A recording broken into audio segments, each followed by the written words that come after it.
Hello दोस्तों, कैसे हैं आप सब। मेरा नाम राधा है। मैं 32 साल की हूँ और सच कहूँ तो मेरे अंदर अभी भी वही अक्षर है जो लड़कों को बहुत ज्यादा खींचता है। मेरी कमर पतली है लेकिन थोड़े बड़े बड़े जो चलते सामने हल्का हल्का हिलते हैं। मेरी आंखें बड़ी बड़ी और जो कभी कभी लोगों को अपनी ओर आकर्षित कर लेती हैं। मैं विधवा हूँ। मेरा पति 2.5 साल पहले एक दुर्घटना में चला गया था और अब मैं अपने ससुर जी के साथ रहती हूँ। वही मेरे लिए सब कुछ है, पिता जैसे, दोस्त जैसे और कभी कभी थोड़ा ज्यादा करीबी भी लगते हैं। आज मैं आपको अपनी एक कहानी सुनाने जा रही हूँ जो बस यात्रा के दौरान घटी थी।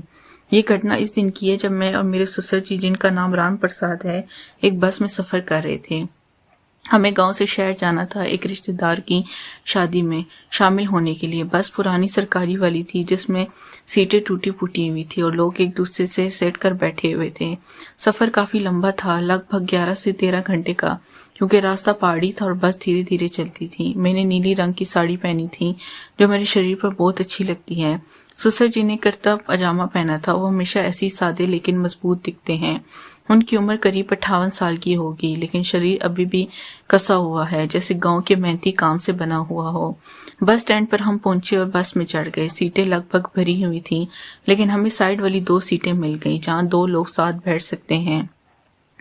मैं खिड़की वाली सीट पर बैठी और ससुर जी मेरे बगल में। बस शुरू हुई, धीरे धीरे रफ्तार पकड़ने लगी। बाहर पहाड़ नजर आ रहे थे, भरे हरे भरे, और हवा ठंडी ठंडी आ रही थी। मैंने ससुर जी से कहा, ससुर जी ये सफर बहुत लंबा है, थकान ना हो जाए। वो मुस्कुराए और बोले, बेटी तो चिंता मत कर, मैं तेरे साथ हूँ। अगर थकान लगे तो मेरे कंधे पर सर रख लेना। इनकी ये बात सुनकर मुझे थोड़ा अजीब लगा लेकिन अच्छा भी लगा।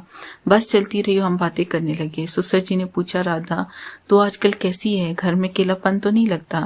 मैंने कहा, नहीं ससुर जी, आप हैं ना, लेकिन कभी कभी रातें बहुत लंबी लगती हैं, नींद नहीं आती। वो बोले, हाँ मुझे भी ऐसा ही लगता है, लेकिन हम साथ हैं, एक दूसरे का सहारा है। अगर कभी कोई जरूरत पड़े तो बता देना, मैं सब संभाल लूंगा। इनकी बातों में गहराई थी, जैसे वो मेरी हर परेशानी दूर करना चाहते हों। मैंने मुस्कुरा कर कहा, हाँ ससुर जी, आपका सहारा ही है तो मेरे लिए सब कुछ है। बस में थोड़ी हलचल हुई क्योंकि रोड खराब था। बस हचकोले खा रही थी, मैं इधर उधर हो रही थी। एक बार तो मैं ससुर जी की तरफ झुक गई और मेरा कंधा इनके कंधे से टकरा गया। वो बोले, आराम से बैठ बेटी, अगर जरूरत पड़े तो मेरी गोद में सर रख ले। मैंने सोचा ये क्या बोल रहे हैं, लेकिन वो हंसते हुए बोले, मतलब मेरे पैरों पर नहीं, बस कंधे पर रख।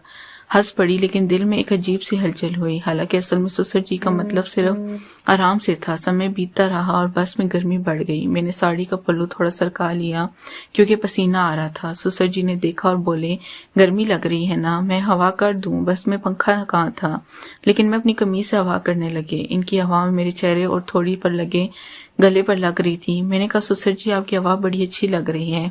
वो बोले, हाँ मैं जानता हूँ कैसे हवा देनी है, जो आराम दे, बस आगे बढ़ती रहे। और हम खाने की बात करने लगे।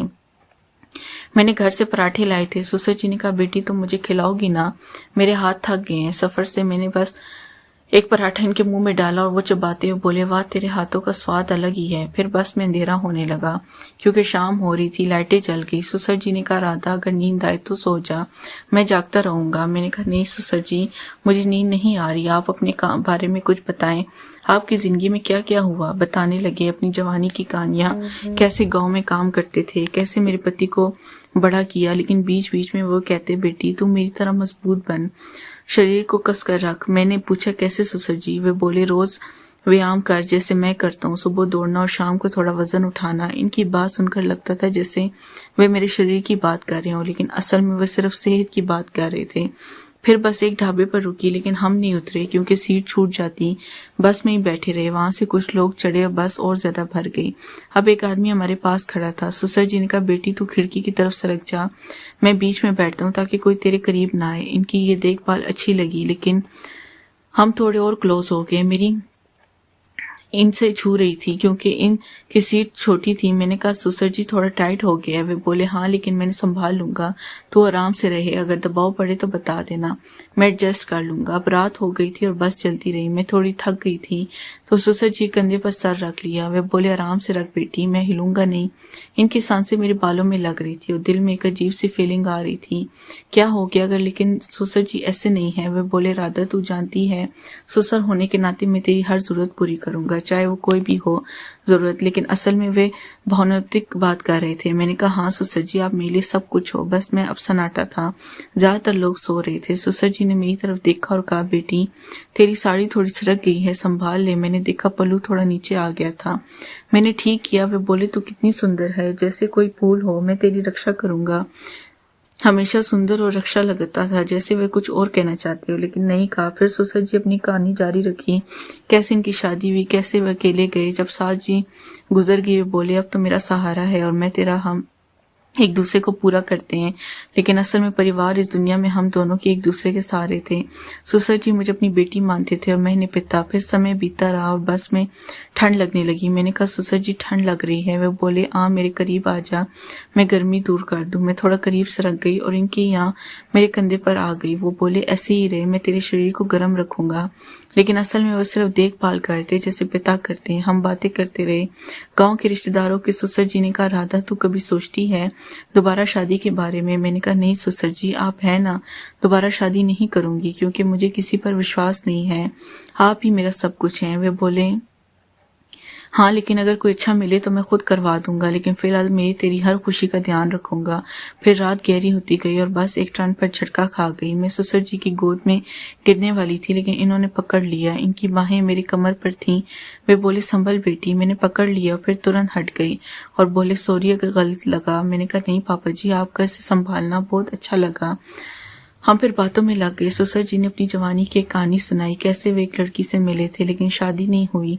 वे बोले, जिंदगी में कुछ जरूरतें होती हैं जो पूरी नहीं होती, लेकिन अब तू है तो सब ठीक है। फिर मैंने कहा, पापा जी नींद बहुत आ रही है, मैं सो जाऊं क्या? पापा जी ने कहा, हाँ बेटी तू बेफिक्र होकर सो जा, मैं हूँ, सब देख लूंगा। फिर मैं सो गई। पापा जी जागते रहे। मैं इनकी इतनी देखभाल मुझे बहुत अच्छी लगी। सुबह होने लगी, बस अभी चल रही थी। मैंने कहा, सुसर जी रात अच्छी कटी। वे बोले, हाँ तेरे साथ समय जल्दी बीता है, मेरे लिए स्पेशल है। फिर हम बस में नाश्ता करने लगे। सुसर जी ने कहा, बेटी तू मुझे फिर से खिलाती है। मैंने खिलाया। वे बोले, तेरे हाथों में जादू है, जो छूते ही अच्छा लगता है। बस शहर के करीब पहुंच रही थी। सुसर जी ने कहा, राधा ये सफर यादगार रहा, लेकिन एक बात बताऊं? मैंने कहा, हाँ सुसर जी।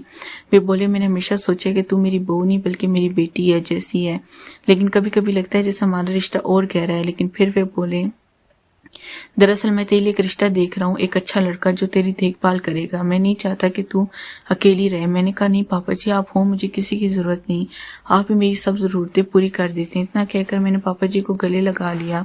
वे बोली, ठीक है, पहले हमें शादी पर जाने दो, फिर देखते हैं। फिर शहर पहुंचते पहुंचते बस रुक गई और हम उतर कर ऑटो लिया। रिश्तेदार के घर पास ही था, लेकिन सफर की थकान अभी बदन में थी। सुसर जी ने मेरा सामान उठाया, बोले, बेटी तू आराम से चल, मैं सब संभालता हूँ, शाम को शादी है, तैयार हो जाना। मैंने हामी भरी, लेकिन मन में बस की रात की यादें घूम रही थी।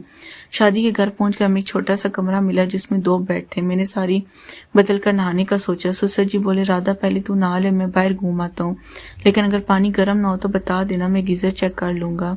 इनकी देखभाल हमेशा की तरह थी, लेकिन आज कुछ अलग लग रही थी। नहाते वक्त मैंने सोचा, क्या सुसर जी सच में सिर्फ पिताजी जैसे हैं, दिल में कुछ और है? नहीं, ज्यादा सोच रही हूँ। शाम को शादी में गए, डांस हो रहा था, संगीत बज रहा था। सुसर जी ने मुझे देखा और बोले, बेटी तू कितनी चमक रही है, आज चल थोड़ा डांस करें। मैं हंस पड़ी और उनके साथ थोड़ा नाची। भीड़ में हमारा हाथ छू गया। वे बोले, आराम से, मैं पकड़ लूंगा तुझे। रात देर तक शादी चली और वापस कमरे में आकर मैं थक कर बेड पर गिर गई। सुसर जी ने कहा, राधा अगर ठंड लगे तो मेरे बेड पर आ जाना। मैंने मुस्कुरा कर कहा, सुसर जी आप सो जाएं, कल वापसी का सफर है। लेकिन सोते वक्त इनकी आंखों में एक अजीब सी चमक थी, जिसे कुछ अनकहा हो। फिर हम सो गए। लेकिन रात के करीब 2 बजे जब दोस्तों यहाँ कहानी आगे जा रही है, अगले भाग में क्या होगा ये सब आपको अगले भाग में पता चलेगा, तो बने रहे हमारे साथ।